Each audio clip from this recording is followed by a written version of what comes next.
Hello and welcome to Sips and Stories. My name is Elizabeth, and in today's video, I will be discussing my favorite self-help books.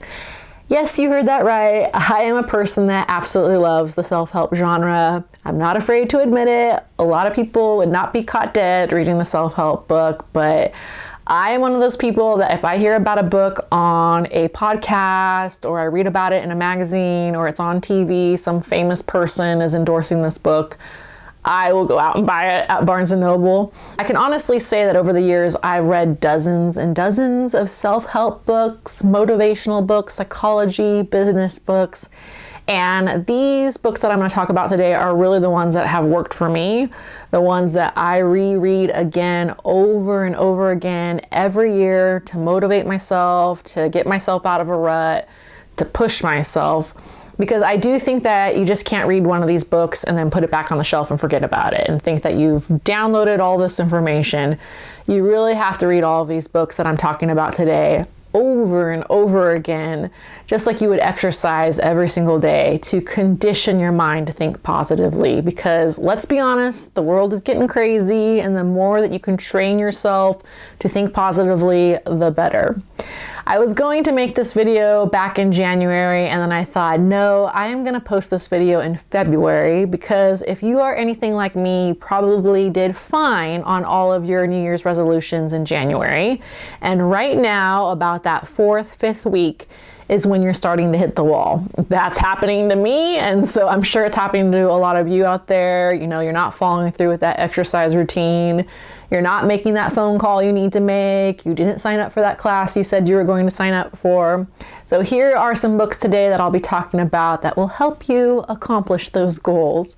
Grab your favorite beverage as I discuss my favorite self-help books. The first book that I would like to talk about is The Miracle Morning by Hal Elrod. And oh my gosh, guys, I love this book so much. It is the reason I wanted to make this video in the first place, is because this book has had such a huge impact on me over the last few weeks that I wanted to tell everyone I could about it. I have certainly heard of it before, but I always thought it was like a business book. A lot of business people in particular recommend this book. And now that I've read it, I know why. Because if you're trying to be productive, I think it's one of the top books in productivity. But it also has a lot of heart to it too, especially Hal's story. There is a documentary about The Miracle Morning here on YouTube. I will link it below. That's how I heard about this book, and it's really great because you can listen to Hal's story about his family, about his battle with cancer, and just kind of what inspired him to write this book. You also hear about how other people do the Miracle Morning, everyone from kids to athletes to people that have undergone tragedy and loss, and it's just such an easy concept. It's so simple. That's why I like this book, because if something can be simple, the better. The Miracle Morning is such a genius thing.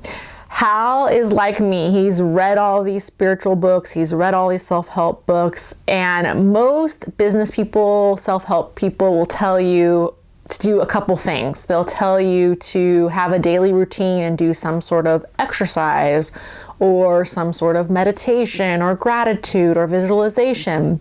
And Hal just came up with this concept of saying, okay, what if I literally did all 6 of those things every morning for the first hour of the morning?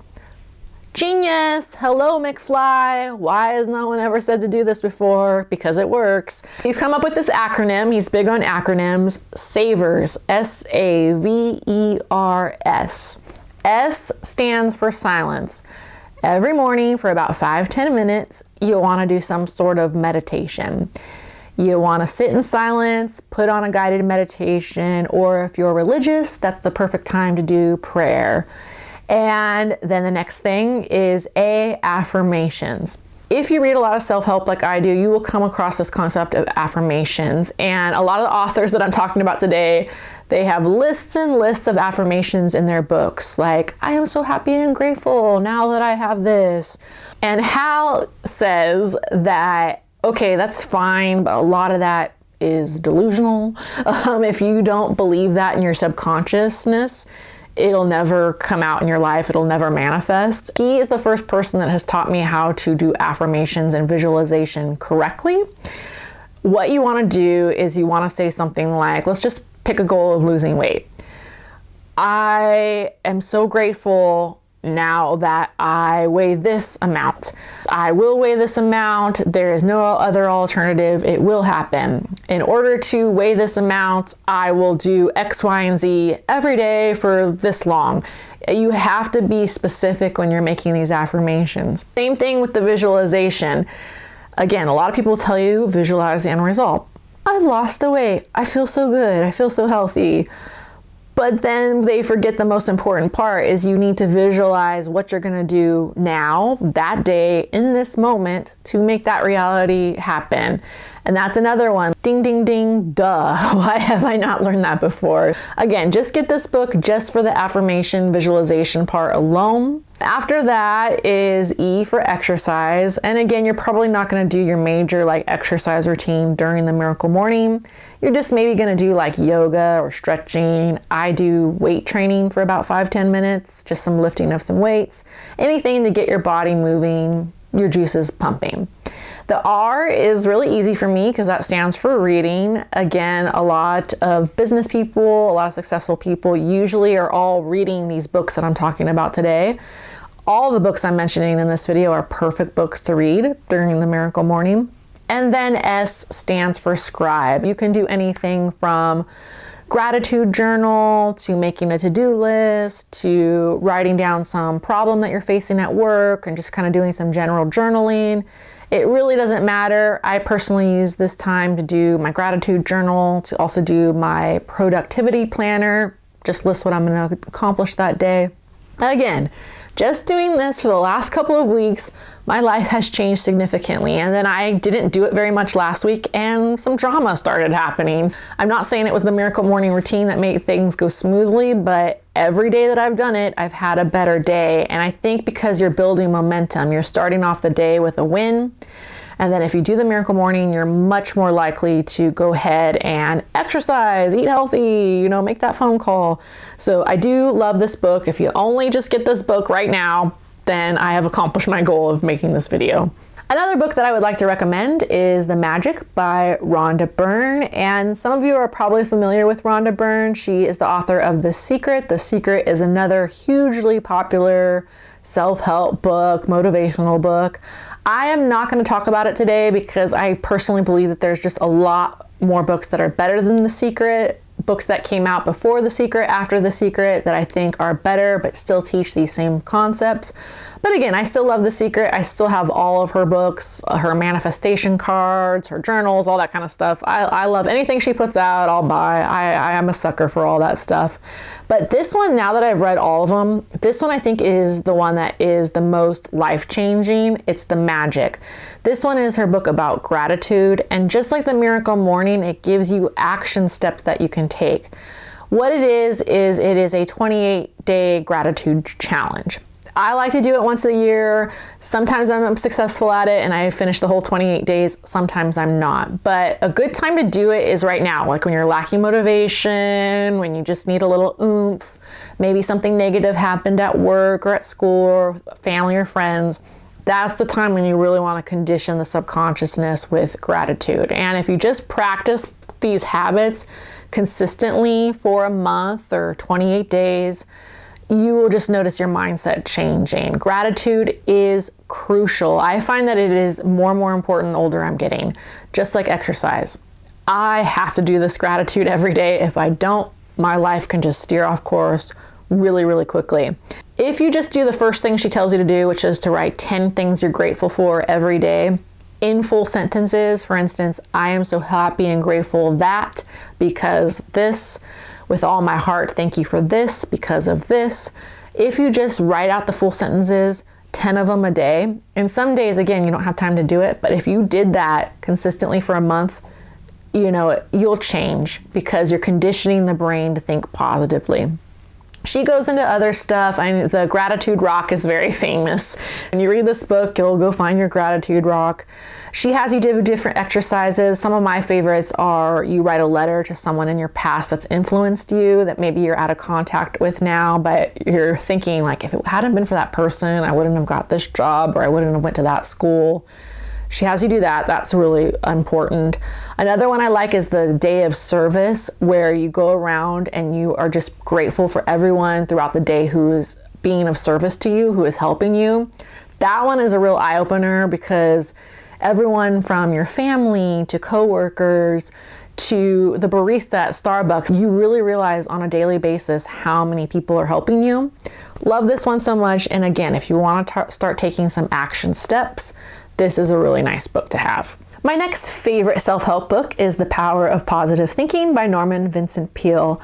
I love this book. I love anything Norman Vincent Peale. And again, this is another one I recommend to people that are not necessarily spiritual, or you're getting a little sick of hearing about the universe and about law of attraction. Norman Vincent Peale was a minister. He wrote this book in the 1950s, and this book teaches you the law of attraction, all that stuff, but through the lens of the Bible, religion, God, Jesus, all that stuff. So if you're a person, I am Christian, I really want to talk about this stuff, but through the lens of God and the Bible, you will really like this. Even those of you that are secular, I think a lot of my spiritual friends and people that I know, they're like, no, I wouldn't touch religion with a 10-foot pole.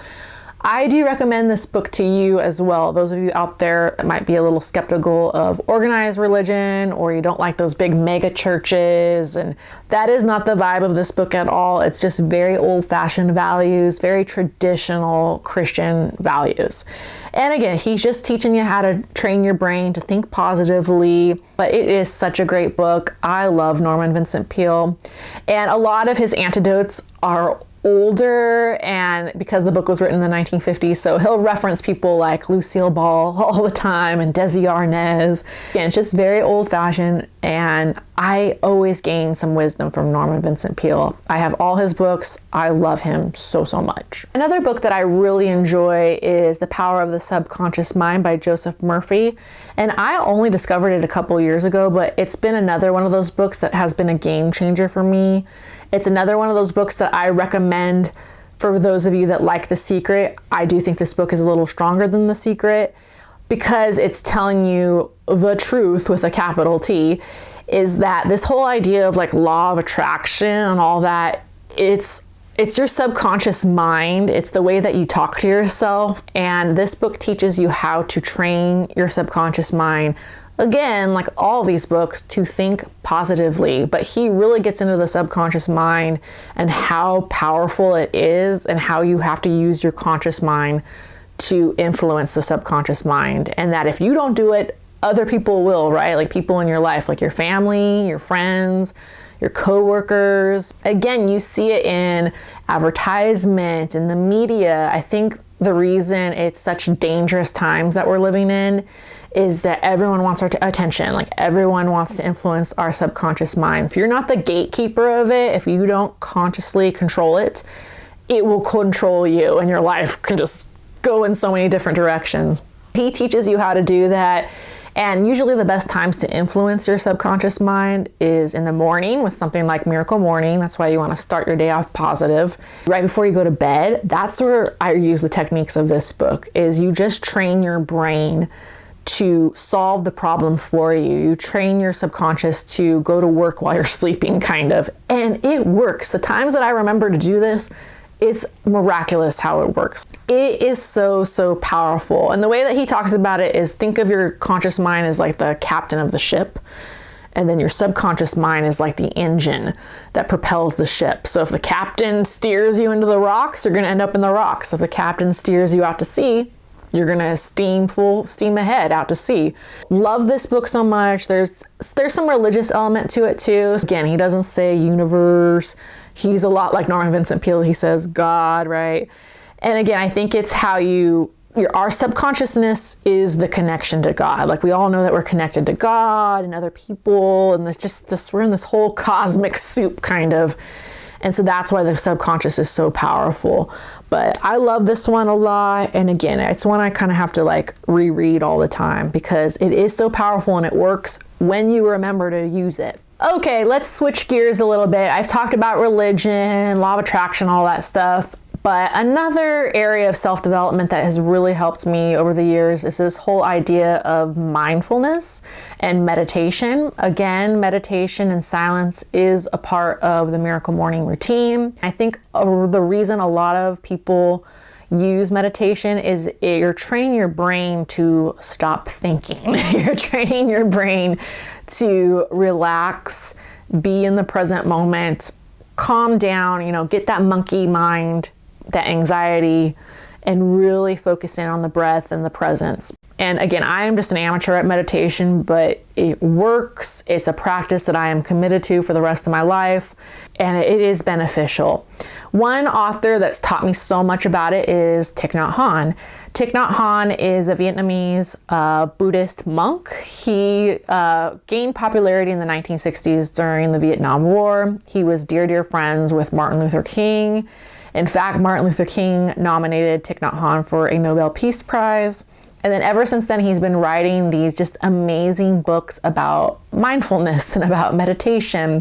He started Plum Village too, which is a very famous Buddhist meditation retreat thing in France. And I love his books, his whole series, the Mindfulness series. Here's how to love, but then he has like how to eat, how to sit, how to see, how to focus. I love anything that he writes. His most famous book is The Miracle of Mindfulness. If you're new to Thich Nhat Hanh, that's the book that I would start with. And again, it's deceptively simple mindfulness, but it is such a game changer. And one example of it, for instance, would be eating dinner, right? You don't want to eat dinner binging Netflix. You just all eat so mindlessly. And what he would say is that, okay, you have dinner and you focus in on the food and you enjoy every bite. Or in the morning, you have your cup of coffee and you enjoy every sip.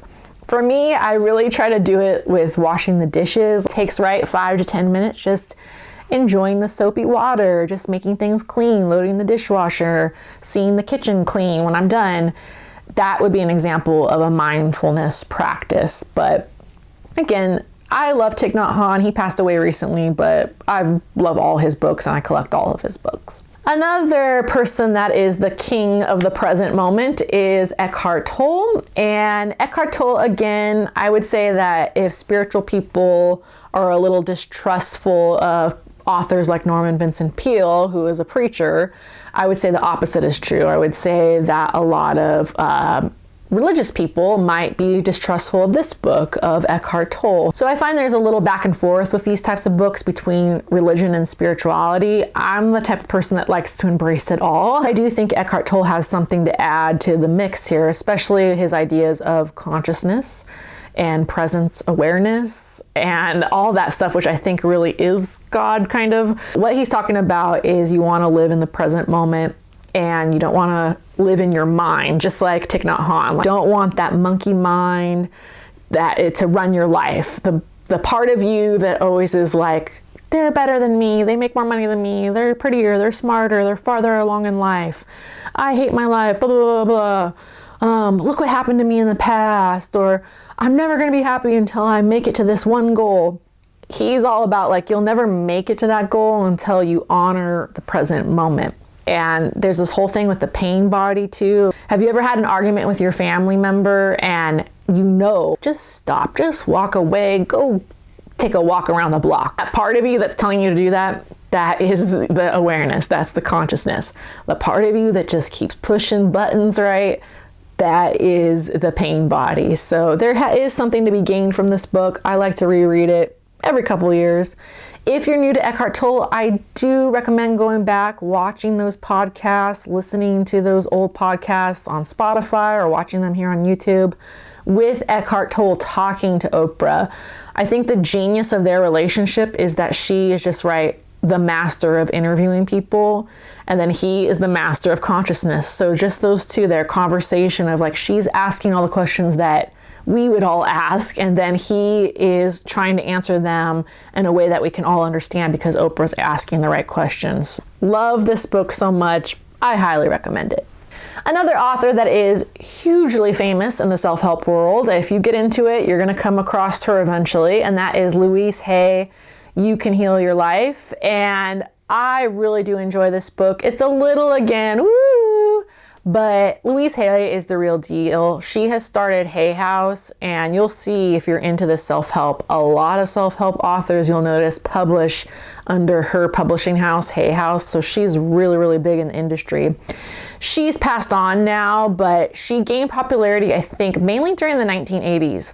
During the AIDS epidemic, she was one of the few people, along with these celebrities like Elizabeth Taylor, that was really trying to train people that AIDS was not bad, you know, that gay and LGBT community was not bad, and that, you know, we need to embrace these people. I just really like her for that reason, because she did spread awareness about some of these social issues.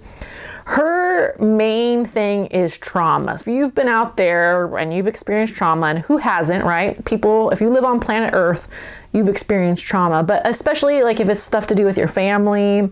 She herself was abused as a child, so she talks about that. She talks about like learning to forgive and how trauma will come out in your body some way. She also talks a lot about forgiveness. She is the queen of forgiveness, of that you have got to let it go. If someone did you wrong in the past, even if it was a family member, even if it was like super horrific, and you know, I cannot imagine what that's like. She explains that you've got to let it go. Friends, family members, the past, coworkers, all that stuff, because if you hold on to that, you like keep that in your body. She's also hugely big on self-love and affirmations. The ones that Hal Elrod is kind of criticizing in The Miracle Morning, like, I love myself, I am open and receptive to all the universe has to offer me. That is so Louise Hay. In fact, she has like affirmation cards and audio cassettes and all this stuff. But I do love Louise Hay. Just her work on like self-love, compassion, forgiveness, trauma, all that stuff is invaluable. So as old school as this book is, it's just still a classic for a reason. The next book that I love, love, love, and this was kind of my gateway drug into the self-help genre, is The 7 Habits of Highly Effective Teens. Yes, you heard right, Teens by Sean Covey. His father's book, The 7 Habits of Highly Effective People by Stephen Covey, is perhaps a little more popular. It was really big in the 90s and in the early 2000s. But I was introduced to this whole concept through this book, the teen one, and it really was just the first book. I remember reading it when I was about 15 and going, wow, this stuff makes so much sense. Just all of his daily habits of, you know, proactive, begin with the end in mind, think win-win. My favorite habit was sharpen the saw, like reading, meditation, nature, all that stuff. And I just remember reading this as a teen. I love this. I love these concepts. And again, this book introduced me to so many other books that I'm talking about today. I still go back to it. I've read the original 7 Habits. It's okay, but I still like the teen versions. But there are just so many exercises that anyone can do. There's so many great quotes in this. And again, I love to just kind of refresh myself on the 7 Habits. Every once in a while, I'll just kind of read through these. I remember when I was in high school, Franklin Covey also makes agendas and planners. And I remember in high school getting that fresh Franklin Covey planner with all the quotes from this book. And to this day, I love a fresh planner. I love to-do lists, all that kind of stuff. But can you imagine a world, right, where if you could graduate high school and you were required to take a course like this? Think how great that would be for kids, because that is the time when you really need it, right? When you're 17, 18 years old. You're about to make all these major decisions, like what college am I going to go to? You know, what profession do I want to pursue? I got to start thinking about money now. That's when you really need to learn this stuff. And that's why I just kind of wish this was taught in high school. I'm still a big lobbyist for that.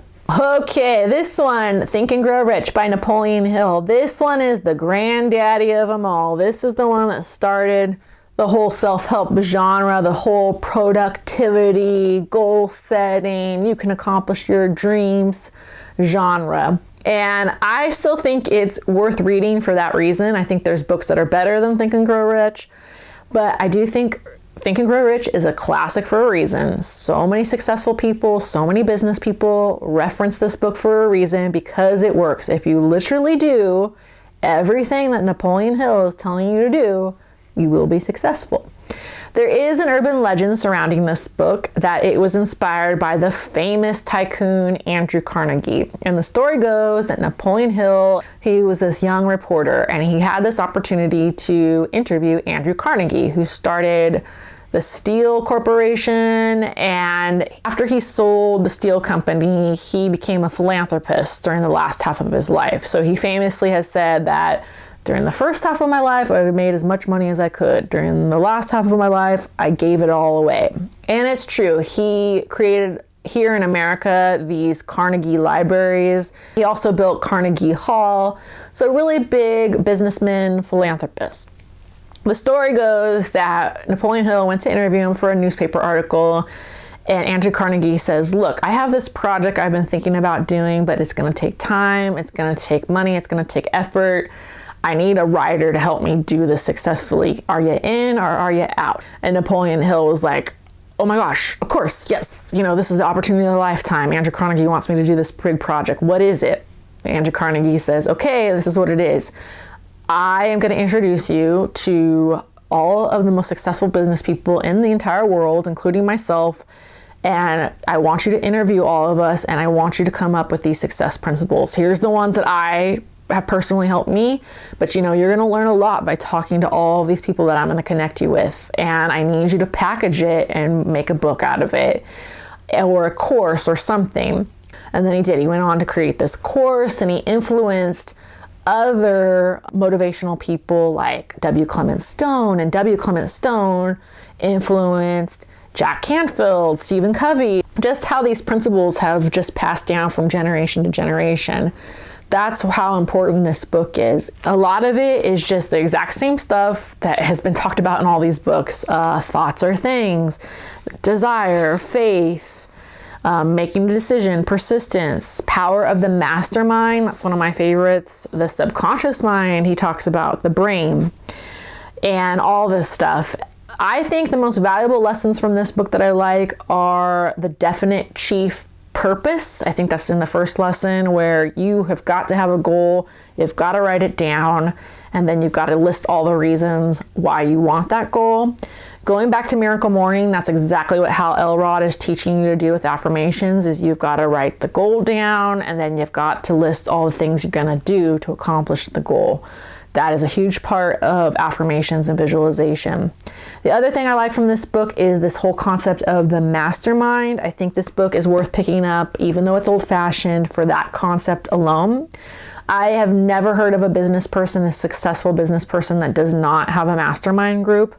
The way it works is that, let's take, say you're in a mastermind group of, 5 to 6 business people, and you each have a problem. Like one person is working on marketing, one person has a problem in sales or finance.